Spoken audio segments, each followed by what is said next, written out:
Welcome to Stars and Sprouts, a pagan parenting podcast where magic meets motherhood. We are your hosts, Cawnawyn and Annette, here to explore the sacred, the cyclical, and the soulful path of raising children in rhythm with the earth and stars.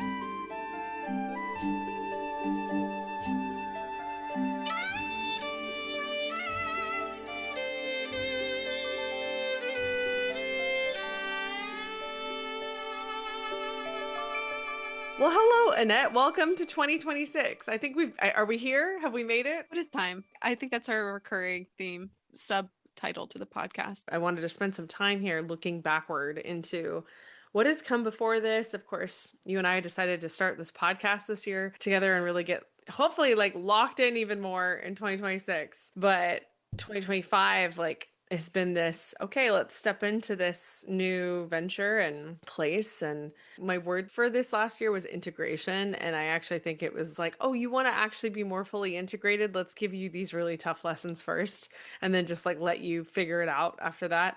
Not that the universe is happening to me, it's happening for me, right? I have so drastically changed how I speak to myself and how I think of myself and treat myself.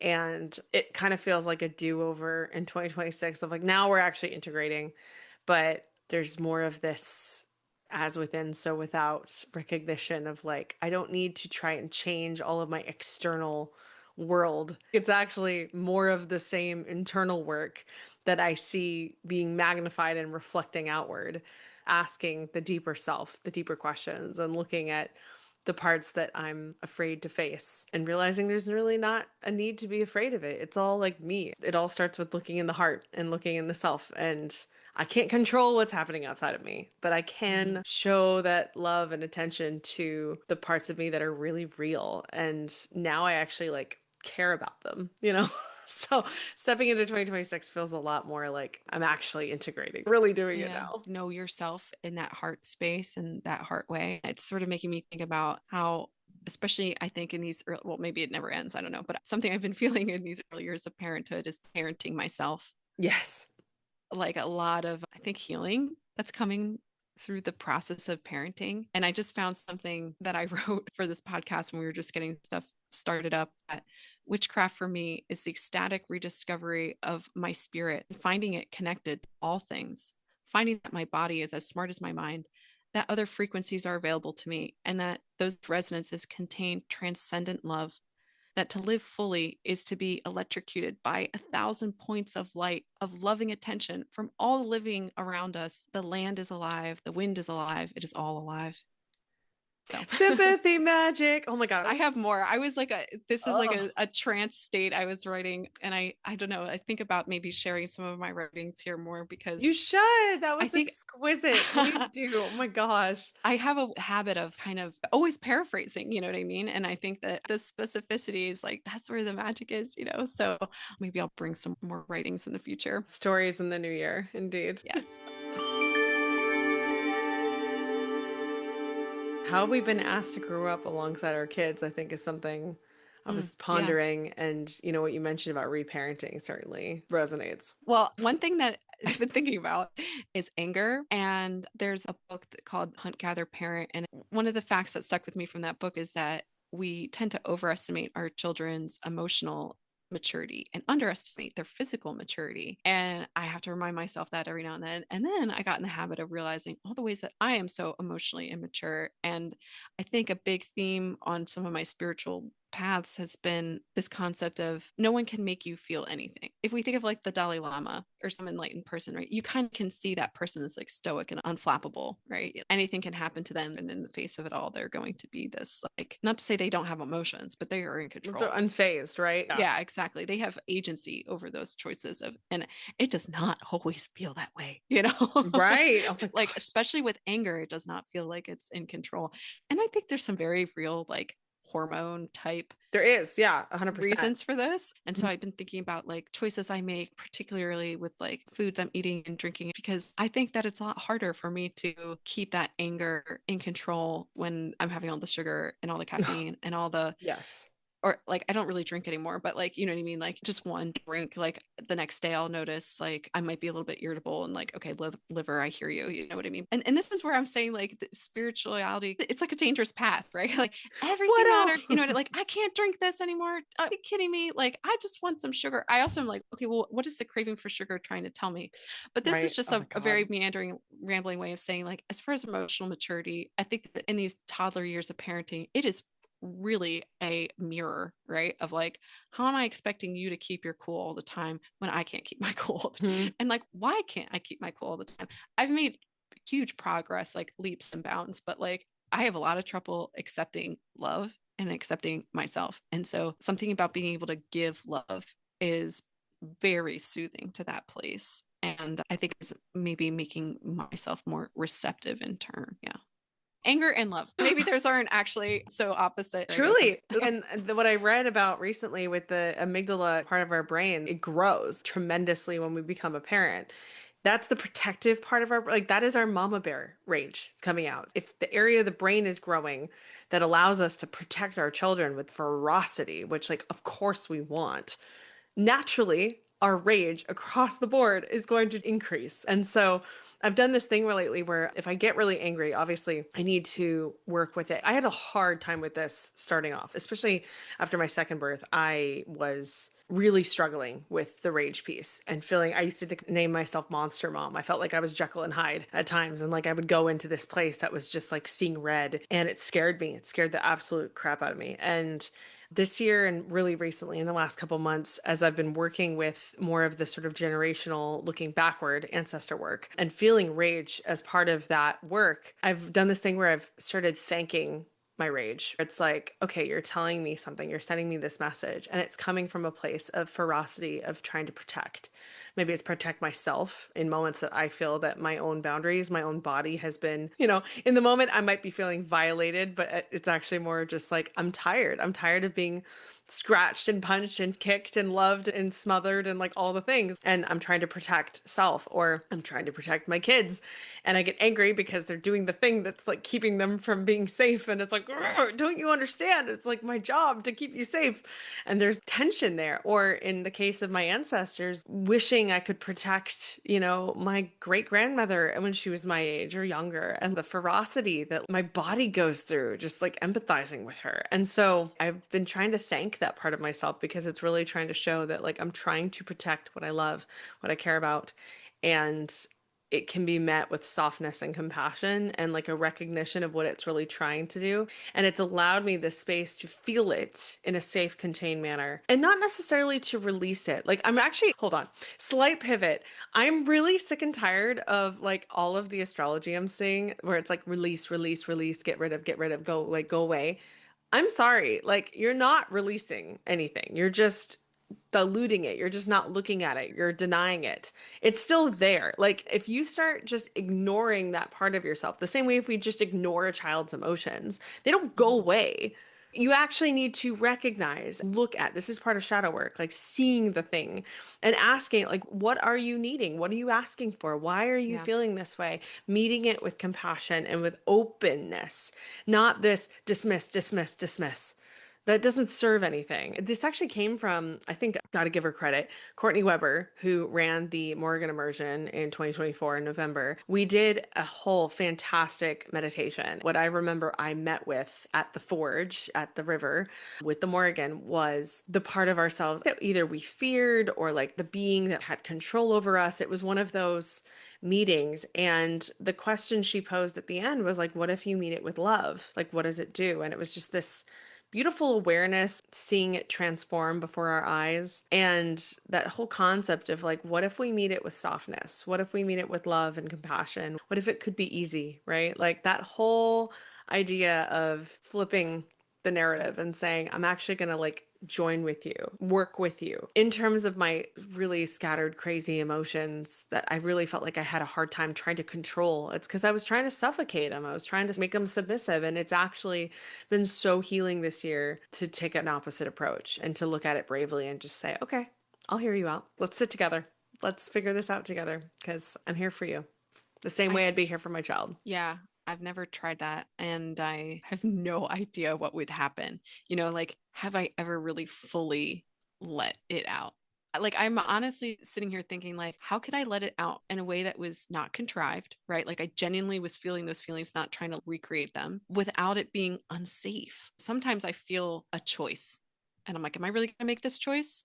It would feel really good to Mhm. say yes and just let it happen. But like, am I going to do that? And then other times I don't even have that like checkpoint. We're not perfect. So just trying to think about those times when I did have the checkpoint and I didn't just smother it. What I was able to do was laugh at myself.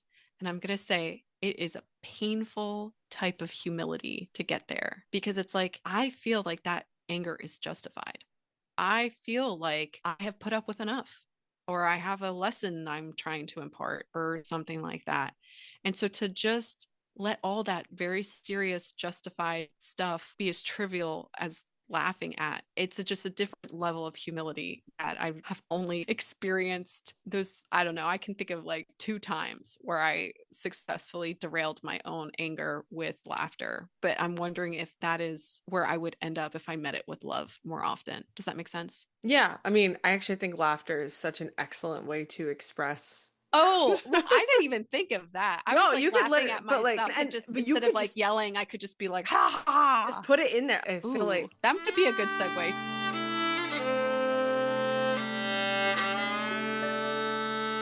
what it made me think of that's actually been so helpful when I can be practiced in this and I'm not there. I wish I was there more often, but one of the things that has really helped this year is the somatic movements. And Oh, tell me more about that. like I'm not angry when I'm doing them. Although if I am angry, it's a great like I'm going to step away, do this and then come back Mhm. because it's kind of a violence with the body in a way, and maybe I'm doing it wrong if someone is like into somatic practice and they're like that is not what it is, don't do that.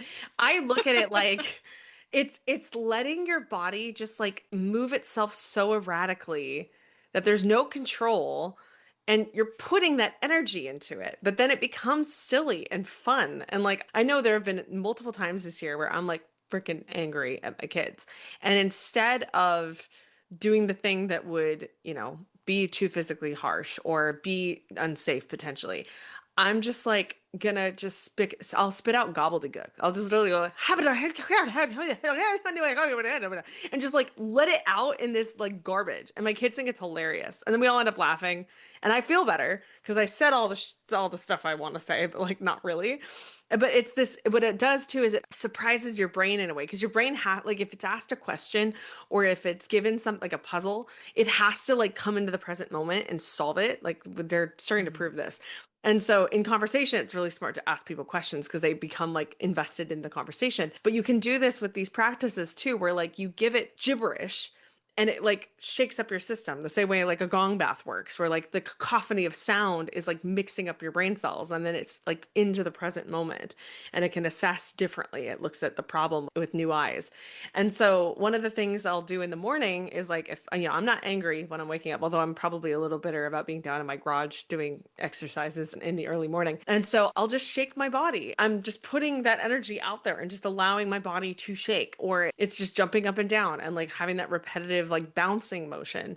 Even twerking is actually a great way of doing this, which like every now and then Of course. looks terrible when I do it and it's fine because no one's watching. And I just like let my body jiggle like and nobody has to care. That's what I mean by like the violent Mhm. movement, because it's not movement that we're walking around doing every day. We're not all jumping up and down and shaking our limbs. And I'll shake Mhm. my head, I'll do like I said the gibberish at the same time, and I try to surprise myself. And it takes me 5 minutes to do this. I'm gonna now throw my arm over here and throw my leg and spin around and blah, blah, blah. And it's just this place where I can be very childlike and goofy and allow just whatever. Then I'll usually end it with a really big breath. And I've noticed that when I can do that, it makes everything less serious. Like I'm not as angered by anything because I Mhm. allow the energy to be expressed in this weird, wacky way. So everyone, somatic 2026, please, because it works. I mean, qigong is even another practice that I'm really getting interested in that allows for this kind of space of movement and energy work. And like it Mhm. doesn't have to be if you're, somebody who can't move in that way for whatever reason, like it can take the form of like a tai chi or just like a subtle movement, but it's with that intention. I mean, I'm kind of obsessed with bridging spirituality and physicality together, and this is something I absolutely intend to explore more going forward. But I really think that kind of physical expression, it doesn't have to be, I'm going to run 10 miles or do my weightlifting or whatever. It can look like that if that works for you, but it's actually so much more accessible to so many more people than we give it credit for. And it can be so helpful when dealing with these emotions that are from a good place. Like when you were saying earlier, it's justifiable. And I think that's the toughest part, is that both are true. We might be overreacting and having these feelings where it's not necessary. And also, we're trying to protect someone, something. We're trying to instill a lesson. It is justifiable. So what happens, like that mental dissonance of like when both can be true? Where does the energy go? We can't just bottle it up. It doesn't just Mhm. disappear. We have to express it in a way because it is valid, it is meaningful. But we have to be aware of like, this is what I'm trying to say, and like, how can I say it in a Mhm. way that is going to work and allow myself the space to feel those feelings? I think it's important. And then we can have those conversations with our kids from that space of mind that isn't purely emotional. Yeah. I mean, okay, to be like really real, if I think sometimes if I am able to think of that objective space, or if I look back at times I got angry and I look at that objectively, I feel it's not just embarrassed, it's like shocked. Like, because if I'm picturing, like, let's say my dad reacting that way to my kid, oh, and absolutely not. And I maybe have some sort of special privilege as their mom, maybe they are somewhat safer with me. Maybe they feel that way. And I actually do think I have a really good repair system with my toddler. So I do think that even when I am not at my best, we very quickly and very thoroughly address it. But yeah, and I really do believe in 100% accountability for your feelings. Like justifiable anger, okay, yes, maybe, but like you still have that choice. And maybe it's just my obsession with the Stoics. Like, I don't want to be the person. You know what? Okay. Something that had a huge impression on me was a stupid work icebreaker where a room of like 20 of us went around saying, like, what was your favorite teacher and why? And Mm. almost everybody in that room just said someone who was patient and understanding, who really listened, who put the person first, and like patient, kind, and understanding. And it made me just realize, like, I'm not actually teaching any lessons when I get angry, other than the fact that, like, I am unhinged. You know what I mean? Like, I don't think that that actually is an effective way. And we might have very different circumstances of like what type of parenting, where you might have a lot more bodily harm type scenarios that I'm dealing with. With boys, there's, with yeah, like there's a lot of threats. yeah, I don't know. So anyway, I think that the somatic exercise you're talking about is actually making me feel like I just need more outlets before it gets to that point, because I frequently think about how my body feels like it's very physically active, but in one sort of plane of movement. I get up, I sit down, I bend forward, I hold somebody like in front of me and on me and around me, just like in this one sort of axis of movement. I don't Mm-hmm. twist, I don't arch, I don't, you know what I mean? My body spirit, sort of one thing manifests on one plane and then in another. My brittleness and my snapping of emotions is probably reflective. That's true of my tissues as well, right? Like brittle and tight and ready to snap. You know what I mean?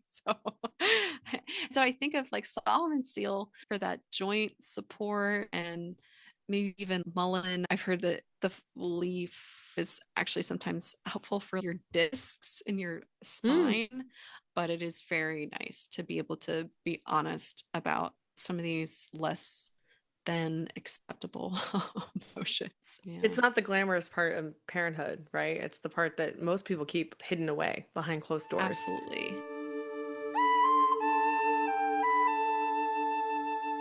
I think about community and like the whole idea of village and understanding that, to everyone's credit, like we all have our limits. And I think that rage and anger and getting like, I don't want to be touched, that's the body's cue of I've reached a limit. Now, there are ways of extending that limit or of softening that limit or making it Mm-hmm. more manageable with your kids. And a lot of people use lots of different methods to do that, right?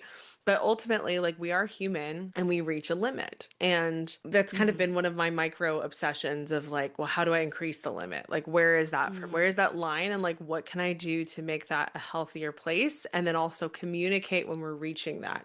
Because that goes for any human. Like, our kids are going to have to learn that one way or another. Either they're going to piss off their parents and they're going to learn like that's mom's line, Or they're going to go out in the world and they're going to recognize, like, I can't keep pursuing this behavior with this person because this is the result.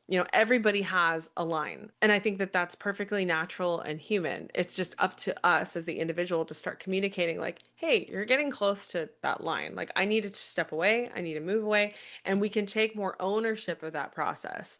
But when that line is breached and the thing happens, like you said, that state of repair, I think, is so critical. It's going to happen. The limit is going to be reached. I literally have an Aquarius child. His job is to find my limit every day. He's knocking at that door, going like, is this it? Is this it? Is this it? And so I have a choice. What do I do when we reach that? And how can I communicate to him that doing that behavior is exhausting to everybody, to him, to me? It's not necessary. He could ask in a different way. He could approach in a different way. So what tools can I give him to maybe find where that limit is in a way that's not so penetrating and aggressive and just exhausting for both of us? Because I want him to be curious. I want him to find limits of things. That's his whole job. So it's my job to give him a safe way of pursuing that and really use it, like seeing the beauty in it. Like that's an amazing skill to have of like, well, have we tried this? Have we done that? Have we pushed? Like it's the same mentality. It's just in a different medium. I want to give us all credit for we're all human. We're doing the best we can. How can we ask for help? How can we, just talk and have these conversations and share tools? This is the whole point of like starting this podcast too. Hearing other parents talk through the problems, the raw, the real, the unglamorous parts of this, as well as the aspirational and the wonderful. And like, what can we all do to help each other? I'm here for all shades of it. Like, give me what's under the surface, okay? Like, I want to see the quote ugly bits because that's like where the juice is. That's where we can learn and like evolve and grow and transform ourselves. So yeah, Well, when we quit society, we'll all just like live in a commune together and 100% share our parenting resources and yes. therefore reach our limits much less often. Yes. Yeah. Because the limit was reached, and then the parent handed the child to somebody else and said, okay, like I need a break. Exactly. Give me a moment, right? Where is that? We need a whole village conversation because that's going to involve trust, which I don't have.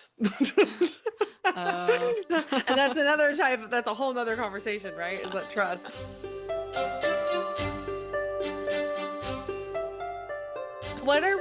I think maybe we wrap up with like, maybe it's for the podcast, maybe it's ourselves as parents, like where are we going, Annette? Where are you going? Are you going to go live on your commune? Let me know. Well, as far as lessons and learning from our kids, I think it's like that presence that we were talking about too, right? Looking ahead for the podcast, my gosh, okay, I don't know. So this past year has been like this amazing fool's journey, I think, like powerful revelation and new beginnings on a spiritual level. And I think therefore a parenting level.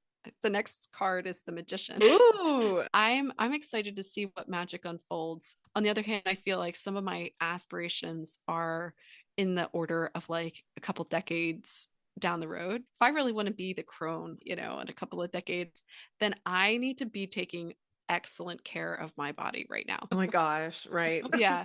So I think we have a hefty amount of conversation about how we take care of ourselves, and that helps us show up as better parents. But I think that that's going to just continue on into next year for sure. I hope that this holds me accountable to doing some of the not just spiritual work, but also physical work and recognizing that that is all connected. I want to echo the fool's journey, but I also want to underline, bold, italic the fool part for me. Because to be honest, y'all, I am a highly ambitious person. I am the type of person who gets ideas and I want to run with them and create them and control them. And this podcast has been something near and dear to my heart for so long. And I am also a mother of 2 toddlers and running a business and making music, and I'm working with very limited hours. And so my ambition is pretty high. And like, admittedly, I have not been on the Sabbaths and in between with these episodes.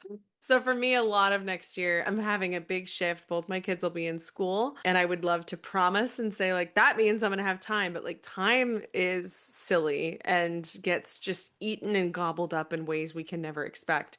And so I really would like to make an intentional schedule, focus, practice around getting these episodes out regularly and in a manner that doesn't exhaust me to do it. Because right now I'm working with the tools I know, and I know I could improve my systems of flow. It's operating on like a survival. We're not thriving in episode producing land. We are surviving. So I'm looking forward to coming up with some better systems to get this out and into the world, because I care enormously about it and about the work that we do here, about the potential that it could have to really interview some fabulous resources and experts in the field of all things being a parent. I have interviews that I've done already that have not made it out, that I know I have some patient friends waiting on. And it's just a matter of, I think, once again, I set my sights really high, and it was almost not destined to fail, but it's like destined to be a journey, because I'm not done. I feel very much like, okay, we've learned a lot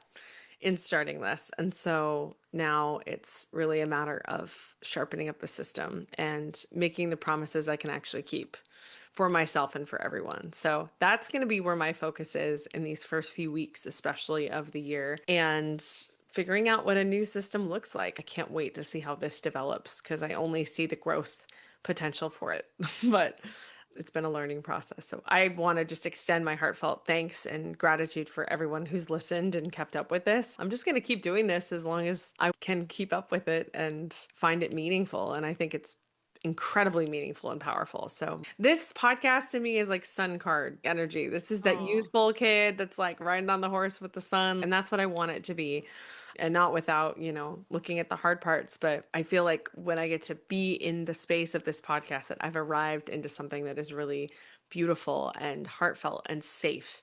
And that's what I want to try to continue to put out for people. So maybe the posting schedule needs to shift. Maybe the interviews need to shift, and that's okay. It's all a process of what we're making. And Annette, I'm so grateful you've wanted to come along on this and be a part of this. And I'm so honored that we get to share this space together, and now even more regularly. Like, this has been awesome. Well, I'm so grateful that you are such a source of energy and just so potent with your ideas and your follow through. I think being a little hard on yourself. Gosh, I think it's absurd how much you are producing, and I am so delighted to be a companion on the journey. I know it's going to go to amazing places. Well, and you remember that trust piece we talked about? Like, that's what I'm working on in 2026. You have just shown time and time again just what a trustworthy and amazing fellow witch. Buttering me up to edit some episodes. Brain is literally like, no, absolutely not. Like, can you believe that? Oh my gosh, that like goes against.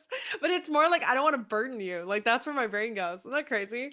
But no, there's an element of control there. I can feel it. So that's what she's working on this year. Well, folks. I completely understand that, because I also struggle with it. All those aside, if you ever need me, just call. Thank you. Yeah, that's 2026, baby. We're here. We're ready. Thank you for joining us on this episode of Stars and Sprouts. New episodes bloom with the wheel every Sabbath and in between. And until next time, keep growing wild, rooted, and radiant.